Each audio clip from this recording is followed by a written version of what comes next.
to the Keeping It Real podcast with Sulma, the swearing therapist. Hi, I'm Sulma Williams, a licensed clinical social worker who likes to keep it real and swears a lot. Today, I'd like to share with you a conversation that I had a couple of days ago with a friend of mine. She was asking me, if you have missed it from the other episodes, I'm moving to Panama in December. So I'm super excited about that, but I'm fucking overwhelmed too because it's a lot of moving pieces and a lot of things going on. But my friend, so we meet once a month to catch up and to keep in contact with each other and to see what's going on in our lives. And I was thinking we spend pretty much the entire day together every time that we meet. And I was like, well, I might cut it short because I don't have, I was like, no, fuck that. I'm not gonna modify our meeting. And so we spent the entire day. But when I say the entire day, like about 8 hours, right? Like the entire day.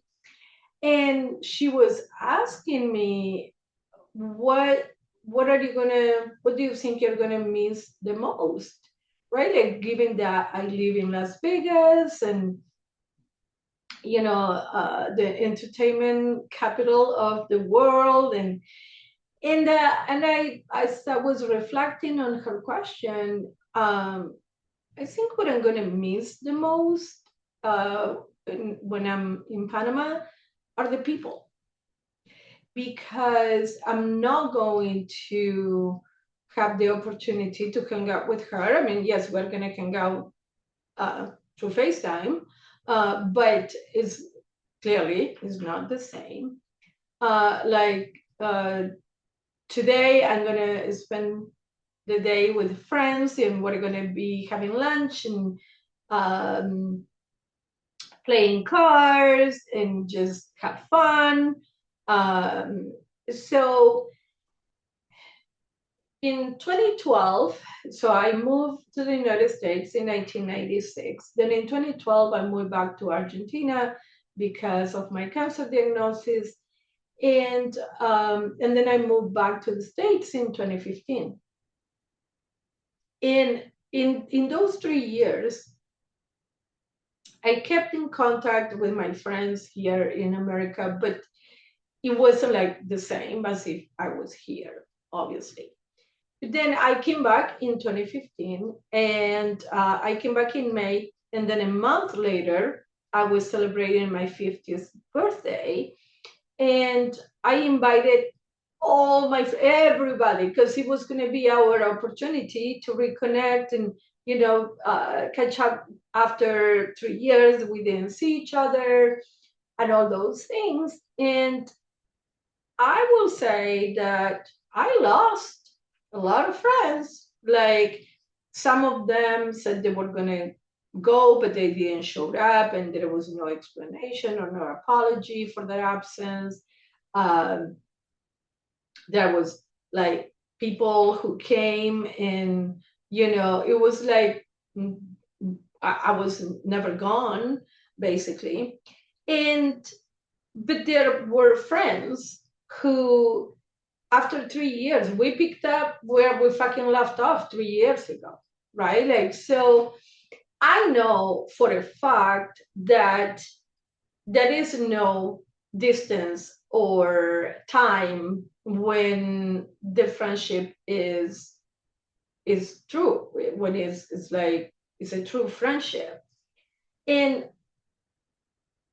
I guess what I want to say is that don't be afraid to follow your heart and fulfill your dreams, because your people are still going to be there no matter what.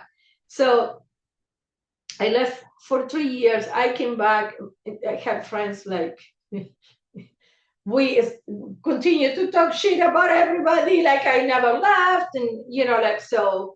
And I had missed birthdays and weddings and children being born and all those things, and yet the friendship was, I was going to say intact, but it wasn't intact. If anything, it was reinforced by um, how much we wanted to be in each other's lives and what we brought to each other's lives. So I guess the message is you do you, boo boo, because your people are still going to be there. I don't know if you recall from last episode, I was uh, telling you about like finding the Christmas cards and the birthday cards and all that from like 30 years ago and 20 years ago and 10 years ago.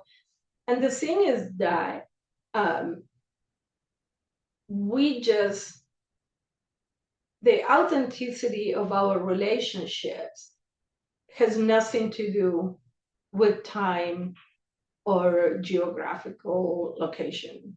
Like, I know with this move that when they go visit me or I can visit or when we are talking on the phone, it's going to be like if I'm here.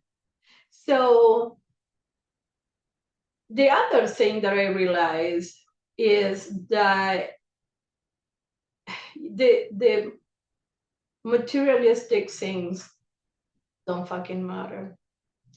So I already have 3 big bags that I'm going to send to Panama or take with me or whatever. But that's fucking, and then another one with my clothes, right? Like, so I'm not counting that one. Like the three that I already have are with books and the cars and the mementos, and like all those things that I want to keep. But 60 years fit in fucking 4 bags and a carry-on and a backpack, right? Like, so it helps you realize that what is what is important has nothing to do with money, or like, I say our most valuable commodity is time, because the time that we spend with each other, we're not going to get it back. Money comes and goes. And yes, money is important. We have to live. We have to pay rent, pay mortgage, and I understand that. But what I'm saying is, when it comes down to it, the relationships are which are not. You cannot fucking touch it, right? Like, it's like the relationships you keep in your heart. That's what is truly important. So sometimes we get consumed by working so much or so many hours to try to get the money and to save for the future and blah blah blah, which is fine, but don't allow your job to take away from your life, right? Like, don't forget to leave when you are working so hard to provide for your family. I rather, and that's why I'm protecting my work life balance right now, because yes, I could move to Hawaii and and be on the beach there, but in order to live in Hawaii, I had to have fucking work 2 jobs. And I'm like, I don't want to fucking do that. I like my schedule how it is now. I like my practice and I like the balance that I had achieved. So that's why I'm moving to a place where I can live on the beach and I can sustain it with the work schedule that I have right now. So um, I invite you to reflect on this. Are you missing on your children's performances or at school, or the dance recital, or the concert that they are playing an instrument in? Like, are you missing those things because you are not gonna have them back? So I invite you to find that balance, however that means for your life and to cherish the relationships and your friendships and all the people that bring peace to your life, peace and love to your life, because that is what is truly important. As always, thank you so much for the support. I hope that you found this helpful. Follow me on Instagram at the swearing therapist. Like, follow, subscribe, whatever the fuck you do on the platform that you're listening to this podcast right now. Share it with your friends. And remember, if you woke up today, that means that your mission in life is not complete. Keep putting one foot in front of the other, and you're going to come on the other side of the challenge that you're facing right now. Thank you so much for the support. I hope that you find this helpful, and I'll see you next time. Bye.